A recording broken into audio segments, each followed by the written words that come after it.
banafe mwena twekyali mu Akabbinkano no ku Bukedde TV. Mbebaza muli naffe mukola bulungi nnyo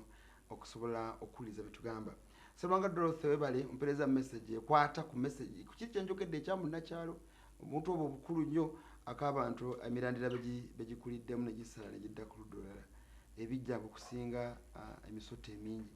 Ekyo nno kigenda kukigulya omulimu gwe tufunye omupya okulaba nti amasiro ga Bassekabaka gaziba bupya gaziba bujja gwe ng'omuntu oswalewo ku kijja ffe nga Buganda tuswala ku nsonga y'amasiro tugyongeremu amaanyi. Message nyina nyingi waliwo nagambye ye Kato Richard nze nebaza President Museveni olw'okuddiza bannyini byo ebyabwe oba Honorable Sewungu bananoonyeza ku ki akalulu enkolagana ya gavumenti zombi sanyusa. Triple Clevens nze Marian lwaki ombaka takwata simu zaffe oba yatuwanvu oba ani simanyi kugamba ku bano pereza message omuŋambe walaka kwagamba tali mu program. Webale nnyo program eyo no gavumenti yebale nnyo naye nze kyeneebuuza yabadde president ng'omuntu kinoomu oba gavumenti ya Uganda yeyaddiza Buganda ebyayo kakula okatereke tugenda kajjayo. Ndi musanyufu nnyo olw'okubeera nti gavumenti ya President Museveni ekkiriza okwagira Buganda awamu n'okutuddiza ebyaffe Abaganda bye tubanja. Sserwanga Dorothy back to the point. Honorable Sewungu ali ku mulamwa ki beeyogera tebijjayo bulungi sitegedde kyayagala ayina kyabadde akusubiramu Dorothy kiraga abadde alina kyakusubiramu kyotanaba kutuukako. Naye nze ndowooza twakyogedde dda ne tugamba nti empologoma nyinimu ewuluguma ffe tuli buweewu bannanga Abaganda bwe tubanga tutegeera Obuganda tutegeera emitendera tugamba baffe Ssaabasajja Magulu Nnyo nyinimu Kyumusota teyatumye yabaddewo awo amanya 720 gundi agayimbi bw'ayogera olwaleero ng'oli Muganda n'obanja omuntu alina ekika oba ali mu Buganda nti gwe ate lwaki todiscussinga oba teweekenneenya nsonga ya Ssaabasajja. Bwana Kaloli actually kamunnyonnyola agambye ensonga eyo nze bwe nabuuza taata kyerategeeza ne federal ng'akyali muto yaŋŋamba nti bwe bagamba Buganda ne federal nti oluguudo lwolaba olugenda evviira olulaba olwali luguudo lwa Kabaka sente zaavanga mu magombola ziraki zaddanga ne zikola enguudo ze eddwaliro lino oliraba nti lyabanga lya Kabaka nga kitambula bwe kiti kati era kyekimu kyeggamba bw'abanga gavumenti ezizza ebintu bya Buganda kati olwaliro Kalungu district eri mu kitebe kya eri mu gombola ya Buganda that means mu budget ya gavumenti nsuubira nti Buganda egenda kugyayo sente zaayo bwegamba nti njagala ttaka lyange muliveemu ekyabaga nti mbali bapangisiza mubeereewo nga bwendi ewange erukuli oba Salama Road so Dorothy akusonyiwe no kyemugamba nkikakasa era kyegamba nekiddamu nenkikugamba nti ife Abakatoliki tugamba nti lwamala okukuta kawuza ki finita kati gwe Sewungu era kyosobola kuwakanya Mengo kyekoze eki Kabaka Ssaabasajja naye ate nekugamba nti donkeys live longer that is animal farm nti ninze okulinda kwange ate era Mengo yegenda okunkakasa nti kukoze eki kubanga bwegamba nti kino kizze bwe kiti tosobola kigamba olwaleero mbadde njagala twawule Mengo ku nyinimu nyinimu yeebeereddewo Kabaka ow'ebweru yabaddewo nga buli omu banyuma emboozi yaabwe nti munnaye mukama wange nga bwe wantumye onagamba kati gwe Kabwera gwe Nabiira waabwe otandika okugamba naye nze nange nandibaddeyo yanze kyeŋŋamba of course nga Rex nga okulwalwo kye batubuuzizza oba tugambye nti kino kyabadde nga Kabaka oba nga gavumenti pulezidenti oba gavumenti pulezidenti ng'omuntu oba gavumenti nze njagala akibuuza nti atunuulire okuva emabega Ssaabasajja Kabaka ng'amaze okuwaŋŋangusibwa mu 1966 era ekibuuzo kye kimu tuyinza okugaa nti yawaŋŋangusibwa gavumenti oba pulezidenti obote bwe tuvaayo mu 1986 Ssaabasajja Kabaka ng'akomawo nga Ssaabataka okukkirizibwa nti akomewo yakkirizigana ne gavumenti oba ne pulezidenti ng'omuntu bwe tuvaawo mu 1993 Ssaabasajja Kabaka okutikkirwa e Naggalabi kyakkirizibwa nga gavumenti obanga pulezidenti ng'omuntu bwe tuvaawo okutuddiza olubiri ne Bulange kyakkirizibwako gavumenti oba president ng'omuntu so ojja kukinunya nti standards zino zonna engeri gye zibadde naye wekitiibwa kiriko bwino wahanza ne bw'otabiddamu n'okomaawo abantu bano babiddemu bw'ato nga babuuza babiddamu gundi akubuuza agambe nga ffe abavuganya president Museveni yaluteebye eggoolo mu ddakiika 9 tusaba Katonda mpozi atuyambe bimuleme ng'Abaganda olwetwebaza nga tugaa nti aha kamukirabe memorandum of understanding ani ono agambye Senta Musewandagi yaweereza message eyo naye nakyo basobola okusonyiwa ne bayinza obuteerabira alina kyagambye nti bannasinga omwe mwasoose okulaba ennyo kuba gavumenti y'Emityana yali yezadde ebyaffe ekyo kyo kituufu edisitulikiti y'Emityana ekitebe bwe kiri baali babiteeka dda amanya ga disitulikiti okuddayo ne Kalungu ne Kampala baali tubabyezanga naye nga ate Buganda yesaba bagikiriza okufuna weteekaka office naye njagala ate kutegeeza bannange ffenna mu Buganda ffenna mu Uganda nti okuluubirirwa kwaffe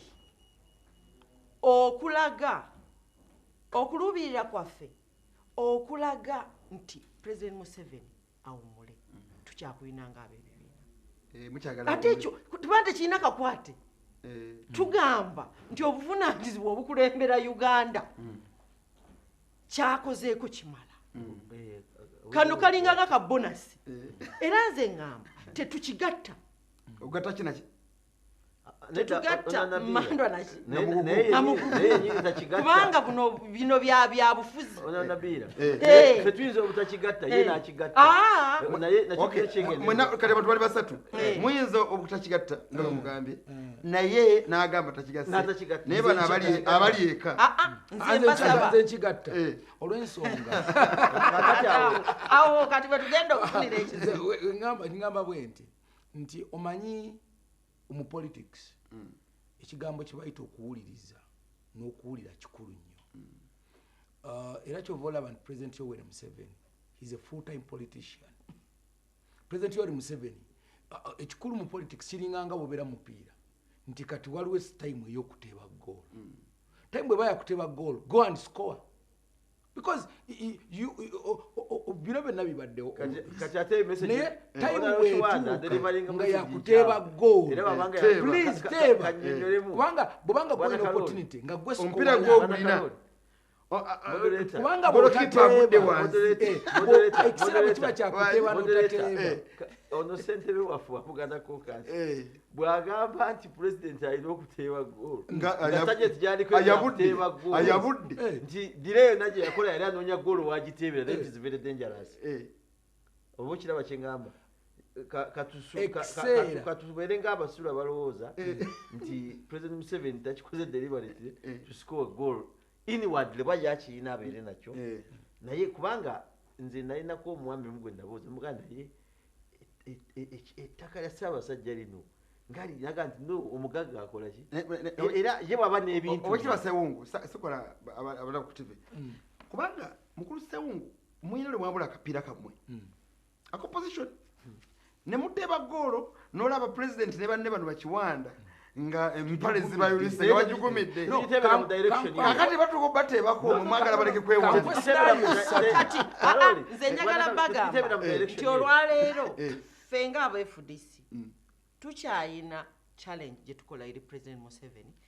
ti ebyenjigiriza biganye ebyobulamu biganye enguudo zikyalemye obubbi bukyaliwo tebirina kakwate nakiri era nkugamba nti ffe tukyayina dimandi zaffe zetugamba ezeggwanga nga biri onanabira kamwongerezeeko olwaleero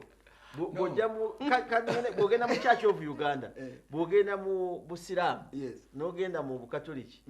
challenges ziwa gavumenti nene okusinga gavumenti President Museveni byakoze abasiraamu balina banka zaabwe tezitambula abakatoliki senali banka egenda wa Church of Uganda etambula n'ebyayo ate bya government bidawa Paulo Chikonika batumide abagambe nga Chikonika abagambe singa mutesa bwe mutule mu parliament bulijjo muteseza bulungi program naye manisa abasajja okusiima ono nabeera mu NRM sasa janasiima nembeera mu yasiima ewalule waliyo ndagaano kibayogera ki bebakimanyi era ekyo by the way nze gambi kabaka kasitayogera kiba kikoze akantu katono kenyawo kugamba saagala era abatuwuliriza batulaba balowooze nti kino NRM oba President Museveni yakikozeseza just as politics no nkugambe nti bwekiba ekiseera kyakuteeba osobola okuteeba naye njagala nkulaga mu parliament ey'omwenda y'omunaana ono nabiro ne yagirimu ne mwamuseungo tetwagirimu ojjukira nti waaliwo akaseera akaali akazibu ennyo kuganja kukulaga character ya President Museveni nga bwali si omuntu gosobola okugamba nti nno kino kikole olw'okutiisatiisa ekiseera kyatukanga lw'etteekezebwa era Culture Leaders Act Culture Leaders Bill nejja mu kaseera akazibu ennyo ngera omuntu enaga nti omuntu yena yandibadde serious politician mu kiseera kino yalwetaleeta tteeka lifanda bwe liti but he insisted n'agamba etteeka lino ligendewo ne kivaawo ne baleeta bill eya land ey'ettaka mu kaseera akazibu around the corner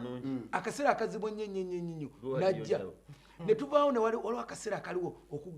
president aga nti naye mu kiseera kino kyali kyetaagisa okuggalawo radio mu kiseera ekyo akaseera akaali akazibu nnyo but he insisted era mukalunaga kyetaagisa njigulewo nze kyendowooza nti President Yoweri Museveni yajjayo goodwill ye eri Buganda naye oluvannyuma lw'emyaka 2 naye nga tekize kubanga goodwill eno by the way ne Buganda oluvannyuma lw'emyaka 2 era kyali sirina kikutegeeza wano tomuntu yenna atunulira nti emyaka gibadde 2 no era mu myaka gino 2 wadde ebintu birala bingi ebijirira mu myaka 2 Ssaabasajja wakomerawo nga Ssaabataka n'afuuka ebyo byonna bigenze bizimbira pakolayo kye tutuuseeko ate binnaggwayo kyova ne Kamalabe naye amugambye nti newankubadde bino ebaddewo ne wakyaliyokka ebibulawo Katabazi abatumidde nabagati bannaye kanjugere luzungu lwawandiise can you please extend that civil debate being exhibited today in the program and you extend it to parliament mwebale nnyo mwebale ddala nze mbalamusiza nnyo mukulu Luseruga naye nze ku lwange ndabanga mukulu pulezidenti akizudde nti enkola ya siyaasa bannayuganda bagikowe kakati n'ekirala 216 atuuse atamulengera era alina kinene kyayagala mu Buganda n'Abaganda ng'abantu nekituufu era kyagala nakyo kikulu kubanga Buganda by the way ekyo kituufu nakyo nabanga akyogedde bwati nakyo sobola kirulinga out Buganda strength yaffe omuntu abanga asobola okugamba nti nno kino bwe sikikola I'm losing Buganda really that shows a strength abantu balina okutumanyayo bato for generation zonna ezigenda okujja bamanye unless nga demand z'Abaganda nga balina kyebaagala tebajja kukuwa yes ekyo bwejaba tebakimanyi bannabyabufuzi about Buganda then we are losing oba Sewungu yajja oba Nabila yajja oba najja balina okukimanya nti Buganda bwe tuba nga tulina kye twagala olina abakulu ab'ebitiibwa abamu batikuddwa n'ebibugu abamu bamemba parliament abali mu bitundu byaffe gye bava balina ebintu byebayogera bingi nnyo naye nga baatuka nga tebalina busobozi bugattako yadde oluviiri olumu ku bintu bye basuubiza abantu ku nsonga za Buganda naye nze kyendowooza balina olwaleero abantu abo Basewungu Banabiira n'abantu abalala bonna balina oluviiri lwe bateeseeko nze kyensaba kiri kimu nti Ssaabasajja emirimu agalimu segalimu yagakutikudde naye n'atulekera obuvunaanyizibwa obw'ebitundu bye bye tukiikirira ekyo saagala abantu beerabire kati olwaleero eki kye yagambye owaaye baana bange mulabika kino kizitoye kankyenkolere kati naye tujjukire ebigambo bye yagambye kati ayagala abantu abakozi gwe Nabiira ozeeyo Kampala Sewungu ozeeyo Kalungu gozeeyo Emityana saawa zino abantu ba Ssaabasajja kati bye yatukwasiza tubakoledde ki ne pepa yagundi bwe yagiddawo eya Sempijja it was designed pepa ya Sempijja it was designed kubanga Ssaabasajja yabadde ayagala okulaga abantu kati eno chapter munange but we should begin another chapter paper yawo nabasempija yasinze obulungi naye omukulembeze yatuwa emmwanyi naguno kasi tuzifunange kalungi zijja kujja yazituwagenda mu myaka 3 omukulu president w'eggwanga yatuwa emiti miliyoni 1 district onalwo sempija alina bedi y'emmwanyi era omusajja emmwanyi azirina oli mukulu tamuwanga kantu akazijja kakati ffe twagala emmwanyi tugabire abantu nze nalabye nga twafunye okusomoza ona sempija yawadde pepa nungi zonna zaali nungi Charles Peter Mayiga ow'ekitiibwa Katikkiro gwe tu abbreviatinga nga CPM mukoleyo mu .com agenda kutandika otubanja kati goli member wa parliament oli mu Buganda yesebo kamala byonna abantu ba Ssaabasajja b'okiikirira obongeddeko kiki awe nalabye okusoomooza kunene era nga batagenda tutandika ku rolko nga yabikolwa eri awolokosa lwanyaga Paul message yonjifunye naye etandika debate mpya sija kisoma kati Fred Bahati kyenalabye Ssaabasajja mulungi nnyo ddala naye opposition be baleeta okusiga obukyayi mu bantu nga bwe mwalabye nga bo baŋoola president by the way nakyo bwana Kaloli yanzijewo ensonga eyo kubanga kati ono we naalemuze ndi opposition ani yabadde wapima nti ono opposition ono wa UPC ono wa DP be baŋoola ekyokubiri ekintu kyonna kasa kibeera overdue era abantu bakikoowa of course bwe kyatuukidde kati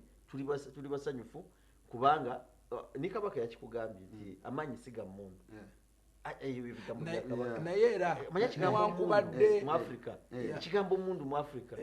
ate bwe kiva mu muntu omu ow'ekitiibwa nga Ssaabasajja nakyogerera mu bantu bekirina significance y'amaanyi kiva mu nnyinimu newankubadde naye nga gwagamba muli bbali awo ayinza okireeta gwagamba nga muli bbali awo niye tetuli mukulembeze kuba emundu ezabadde awo wokka mu kifo ekyo bwennyini wadde emundu ezitakawansi naye Ssaabasajja agategalingo wabula yagambye nti waliwo amaanyi wadde agamundu ne waliwo amaanyi agatali ga mundu yali cognize nti agamundu ne waliwo amaanyi naye kukiri agaffe ge gatali gonza gakyabadde okuŋoola okwo nekwasagala kunenya ku opposition saagala kunenya ku nabye saagala kunenya ku muntu yenna kubanga olwaleero abantu babanga babaddewo ne balaba Omara nga beto ng'Omara buli naku yabakuba ttiya gaasi ne balaba Kawesinga I mean kati gundi eyo eriwo newankubadde kino kibaddewo olwaleero tekisobola kubeerasimu abagambi tukole byonna manyi ayagala nyo bomanya asime Stephen yatale mulekwa agambe mukulu Seruga the Bible says everything has its time. Yes, this was and is the time to get ebyaffe omutuufu asiimwe bwe budde obaluddewo oba bulibeera mu mwaka ekyo nga onabira bwagambye sitwagala kigenda kubanga socialide kubanga ye kyayogera yasiimye empologoma yasiimye naye kyembadde njagala okwefasizinga nti kimugamba abantu bagamba tukoze civil direct tuteesa bulungi tukoze eki siffe nawo nabira siffe tuvaako obuzibu siffe obuzibu buva saidi eri buva saidi eri tebuli eno ffe twagala ddayo actually tusembedde okukaana nabo twasaba middle ground nebakolaki nebalema kakati loolo yaffe era nga sente wagimayo kakati naye mubuuze nti twasenga ng'otutwala ng'ababaka tute mu state house twasenga n'omukulu ku nsonga eno lwaki kinana mu mukaaga twali ne juzi wano lwaki mwagana wano juzi wagenda yogu owekitiibwa Kiwanda Kaloli fenna mu kinana mu mukaaga twali mu masomero okiraba naye fenna mu kinana mu mukaaga twali mu masomero naye emyaka gitukutte ng'omusajja omukulu atuddiza ebyaffe nga naffe we tuli ate tuliki president mu administration babuuza mwali bwajuzi Kiwanda lwasitulaba bakopatola ya president aba Buganda amala toleko babiri bokka era ensonga abayipu opposition ati ngamba bannaffe ababiri batukiikirira kati tosobola gamba wakati mukkiriza but still Charles n'abaasigala is part of our strength kubanga batuba kutugenze president n'abuuza Kiwanda abalala basa nti mukama wange abasigaddeyo bagamba nti beeyogera si bituufu kikibaganya okuti that's also a voice nze waliwo nyina okulungamya kwenjagala okuwa babaka bannange ffenna nga bwe tuli wano n'abatulaba abataze lwaleero nti mu nsonga bw'okwata eggi kubanga tulina eggi Ssaabasajja lyeyayogedde n'ateeka tulina olikwata n'obwegendereza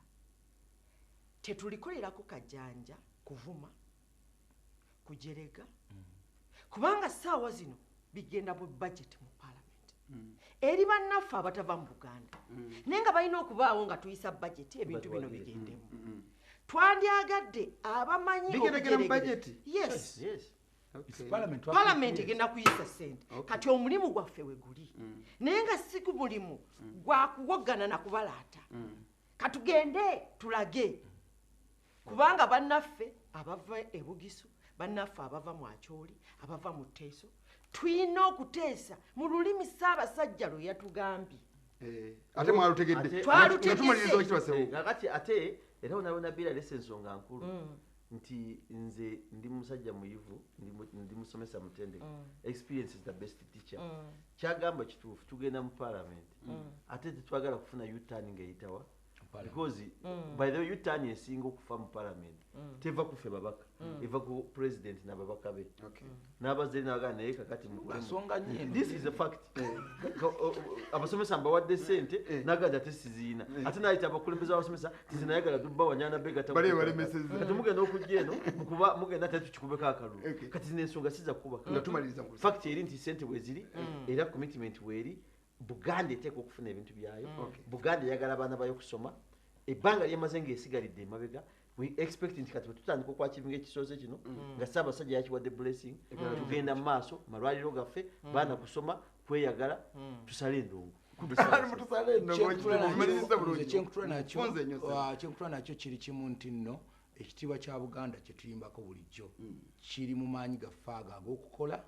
nga Ssaabasajja batukubiriza tuddeyo ku ground tukubiriza abantu baffe okukola butunaba twagala okusiga nga tukiyimbako tikitiibwa kya Buganda kyabadda basebo ne banyabo abantu baffe balina okuba n'ennyingiza y'omu maka era president nayo kyasemenaga nti bannayi ne munaabira wano okuleka ne mukola mutya naye nga temuzzeeyo kubaako bye mwekolera mujja kusigala nga muli baavu Wakitiibwa Kiwanda Subi Godfrey Wakitiibwa Nagayina Bira Sempala Wakitiibwa nzikize nsembe nga nsaba bannabuddu titwaniriza Katikkiro nga 10 ab'ekalungu mbegayiridde mukwate loole zaffe mutekeko benchi mutike enkota z'amatooke tugende tweyagala abaka parliament abaka wa Buganda tugenda kusinkana Katikkiro ffenna ku Lwokusatu tugenda kusinkana CPM nze Karoli sawa tano enja tukwaganeka kusaa mu saa 5 ez'ekiro ate programu dibwamu enkeera ku saa 9 eza Congress nze nno mbagaza ekiseera kirungi mujjukire abagenda okubeereka ebuddu ku mukolo ogwo tuteeseteese emmeeza ey'enjawulo ey'okuzza amasiro obujja abakungu okuva Emmengo n'abali ku lukiiko olukulemberwamu Mukimba Freeman bajja kubaako okukola omulimu ogwo Katonda omulungi abankuumire mugira mbaayo